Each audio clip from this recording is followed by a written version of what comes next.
Sa pangalawang sunod, San Miguel Birmi na naman nga ulit at Token Text tropang Giga ang maglalaban sa Best of 7 final sa ongoing conference na Philippine Cup. Tinalo ng TNT ang Meralco sa semis 4-1 habang pinataob naman ng SMB ang kapatid din nilang Barangay Ginebra at tinapos ang serye sa 6 na laro. Matatandaan mga idol na mainit ang naging series ng dalawang koponan na ito last conference kung saan 4-1 ang naging resulta pabor sa Beermen. Isang masakit na pagkatalo yon para sa TNT dahil nabigo silang masungkit ang inaasam na Grand Slam ng kanilang prangkisa. Etong panibago na naman nilang banggaan sa finals, paniguradong mas lalong titindi ang bakbakan ng Token Text at SMB mga idol. Paano ba naman sa presscon pa lang medyo mainit na sina Token Text team manager Jojo Lastimosa at Jericho Cruz. Basta wag lang gawin ni Jericho ulit yan, walang mangyari.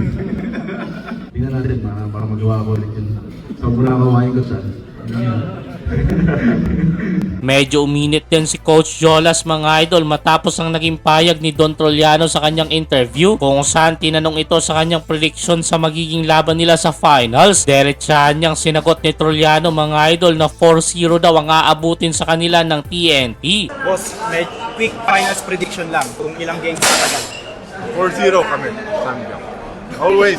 Wala kumpiyansa tayo. Mayabang ang naging dating niyan para sa mga Token Text fans at medyo pumintig nga ang tenga dyan ni Coach Jolas. Sinabing lakas ng kumpiyansa niya sa sarili niya. Sweeping somebody ay mahirap nga daw gawin yon, lalo na sa isang championship series. Ayon kay Reynam Batak, sinisira lang daw ni Don Troliano yung focus nila. Mind game lang daw yun ang SMB player, bilog nga daw ang bola at dagdag pa nito. Nagagawin daw nila lahat ng best nila at di daw sila papayag na ma-4-0 ng SMB. Kumpiyansa naman si Coach Shot Reyes mga idol na mas malaki daw ang chance nila na makakuha ang titulo ngayong Philippine Cup. San Miguel Beer nga daw ang dahilan kung bakit nagpalakas sila nung off-season sa pamamagitan ng pagkuha kina Gio Halalon at Kevin Ferrer. Ang problema lang nila ay kung makakabalik ba si RR Pugoy this final series. Kahit dumagdag sina Halalon at Ferrer sa puwersa ng TNT, hindi pa rin magiging madali ang laban nila kontra SMB. Ito ang trivia mga idol, hindi pa natatalo ang San Miguel Beermen sa finals under Coach Leo Austria. 7-0 mga idol, kaya malaking challenge talaga ito para kina Coach Shot Reyes. Ang tanong ay sino ang pipigil kay Junmar Fajardo at kay CJ Perez na grabing ipinakita sa huling laro sa semis kontra Barangay Ginebra kung saan nagtala nga ito ng 30 points sa isang quarter lang. Hanip yon mga idol. Well, sa lahat ng team ngayon sa PBA, etong katropa lang talaga ang may mga panapat kay Fajardo. Dami nilang big man, lahat healthy. Poy Eram, Brandon Ganuelas, Rosser at Kelly Williams. Lahat sa Token Text walang iniindang injury maliban kay Pugoy. Kaya siguradong mas pukpukan na naman ang magiging final series ng dalawang team na ito. Kayo mga idol, kanino ka? Token Text tropang Giga or San Miguel Beermen? Anong hula nyo sa serye? Komento nyo lang yan sa baba at babasahin natin lahat yan.